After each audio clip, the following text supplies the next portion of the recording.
Hi everyone. Today we will talk about how to fix WhatsApp business.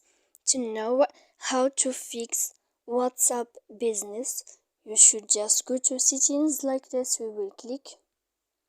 After that, in this page, you will go to apps, default apps, app settings. When you will see this list, you will go down to find the application of WhatsApp. When you will see this page here, you will click force stop like this here, and when you will end this, you will enter to storage.